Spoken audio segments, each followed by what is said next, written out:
Son las 13:50, quedan unos minutos para las 2 de la tarde y ya también estamos nuevamente en una comunicación telefónica. Así es, Nati, está del otro lado Luis Campos, que ya es una suerte de amigo de la casa. Él es integrante del Observatorio de Derecho Social de la CTA Autónoma. Buenas tardes, Luis, ¿cómo estás? Hola, ¿qué tal, Gastón? ¿Cómo están ustedes? Bien, Buenas bien. tardes. Gracias por la comunicación. Recién te cuento, terminamos de hablar con uno de los trabajadores de la BID de Salta. Están los autoconvocados en tema de reapertura paritaria. Y justamente era un poco el tema que queríamos hablar con vos. ¿Qué visión tenés de las paritarias en Argentina, ya estando a fines de julio, en lo que ha sido el año y lo que resta, ¿no? Sí, en términos generales, si pensamos en las paritarias en su conjunto, tenemos un año que tiene una dinámica bastante parecida a la de los años anteriores, aunque en niveles más elevados. ¿Qué significa esto? Que tenemos acuerdos que establecen aumentos salariales a comienzos del año, relativamente en línea con la proyección de inflación que busca instalar el gobierno nacional, una proyección de inflación que queda rápidamente desactualizada, con lo cual los propios sindicatos, ya sea los que negocian más cerca de mitad de año o los que negociaron a comienzo de año, tienen que revisar esos números iniciales y establecer una especie de segunda ronda de negociación, que lamentablemente, dado que la inflación no cesa, ya también está quedando rápidamente desactualizada y seguramente vayamos a una tercera ronda de revisiones prontamente. Para ponerlo en números, a comienzos de año las primeras paritarias habían cerrado en torno al 40-45% de incremento anual. Ya estamos en un escenario donde la mayoría de los acuerdos salariales se firman en un rango que va de entre el 60 y el 65% anual, con algunas actividades que incluso han estado por encima de esos porcentajes.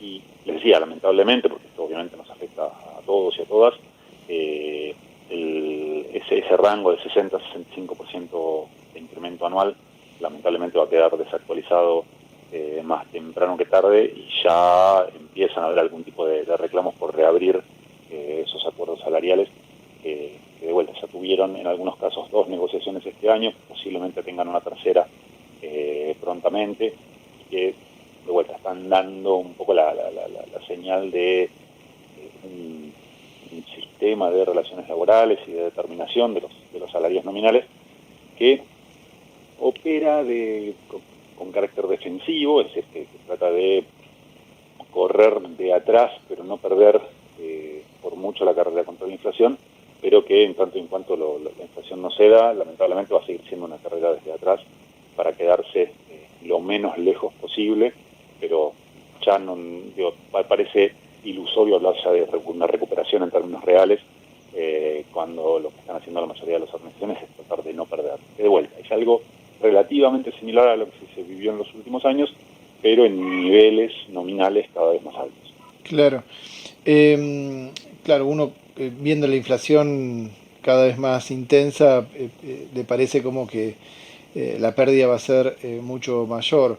Cuando vos decís de carácter defensivo, el tiempo para esto, o sea, si uno lo ve, al menos de la última pérdida fuerte que se dio de salario de 2016 hasta el nuevo gobierno o cambio de gobierno fines de 2019 y de ahí en adelante. O sea, entiendo que hay una parte que se perdió, que no se recuperó, y con la administración Fernández tampoco es que se pudo mejorar, ¿no? Sí, si mirás la curva salarial, el Sí, promedio del conjunto de los trabajadores y trabajadoras registrados, sí, es decir, siempre estamos hablando de aquellos que tienen la cobertura de negociaciones colectivas, la cobertura de alguna organización sindical, no estamos hablando de asalariados y asalariadas no registrados o de trabajadores y trabajadoras por cuenta propia, pero si hablamos de aquel sector que está más protegido, que es más o menos el 50% de la fuerza laboral, sí, en los últimos años lo que hubo fue un fuerte deterioro del salario real durante el gobierno de Cambiemos, fundamentalmente entre los años 2018 y 2019. Ahí se concentró gran parte de la caída salarial. Había caído en el 2016, luego en el 2017 recuperó un poquito, no claro. llegó a los niveles de 2015, pero recuperó un poquito. y 2018 y 2019 fueron una debacle en materia salarial y en materia de empleo también. Con el cambio de gestión, lo que se ve es que el salario real dejó de caer, es decir, no profundizó ese deterioro que había tenido en 2018-2019, pero tampoco recuperó. Claro. Más allá de alguna variación coyuntural en los meses, hay algún mes que puede subir, hay algún mes que puede bajar, pero en términos generales, hoy estamos en niveles salariales similares a los que había en diciembre del 2019, con un escenario más complicado, porque, a ver, tenemos los mismos niveles salariales, pero una inflación que corre el riesgo de haberse duplicado. Macri entregó la economía con una inflación en torno al 50% anual, y este año todo indicaría que en un escenario relativamente optimista vamos a terminar el año con una inflación cercana al 80%. Y esto para los trabajadores y las trabajadoras es un problema adicional, porque empieza a perderse la referencia del valor del salario, del valor de la fuerza de trabajo. Cuando esto nos pasa a todos, todas, es muy difícil prever cuál va a ser nuestro ingreso nominal el mes que viene. Los salarios están variando en muchas actividades casi mensualmente, otras tantas cada 2 meses. O sea, los incrementos se prevén en algunas actividades, como decía, mes por mes, en otros cada 2 o cada 3 meses, en lo cual los salarios están cambiando, nominales, están cambiando todo el tiempo. Con lo cual muchas de nosotras no sabemos cuánto ganamos por nuestro trabajo. Claro. Pero lo peor es que mucha menos certeza tenemos respecto de lo que vamos a poder hacer con lo que ganamos.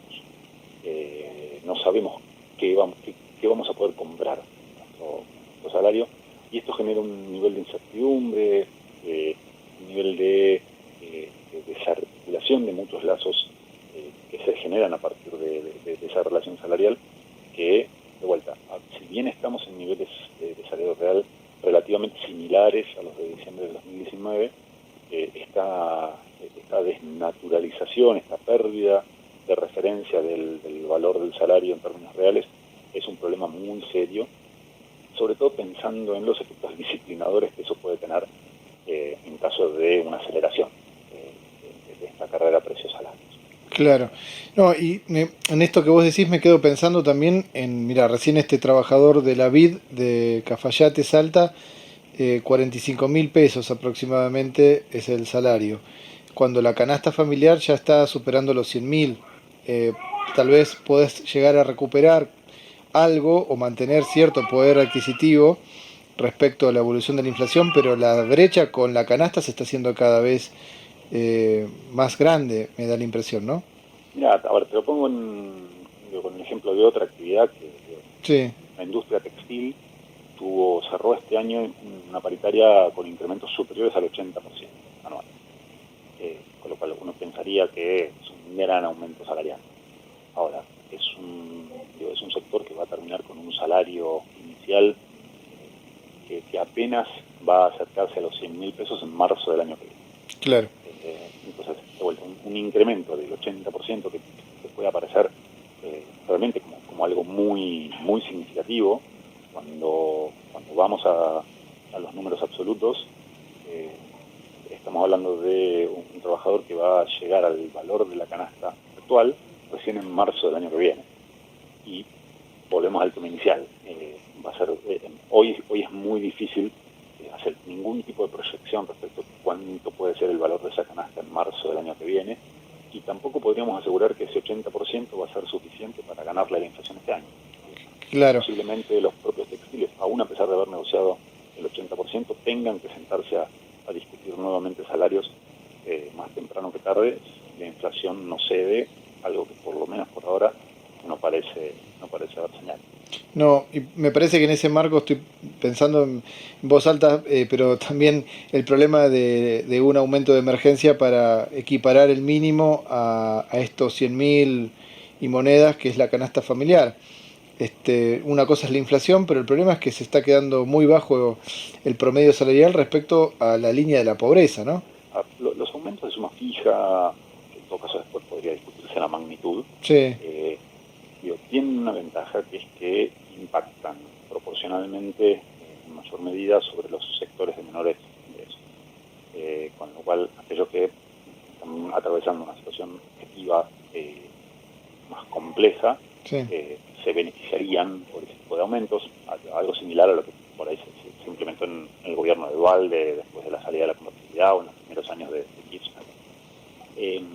Ahora, de vuelta, como herramientas transitorias pueden ser importantes. Ahora, si en paralelo no hay alguna medida que ataque de manera rápida, de manera contundente el proceso inflacionario que estamos viviendo en curso, son todas medidas que se van a licuar en el corto plazo.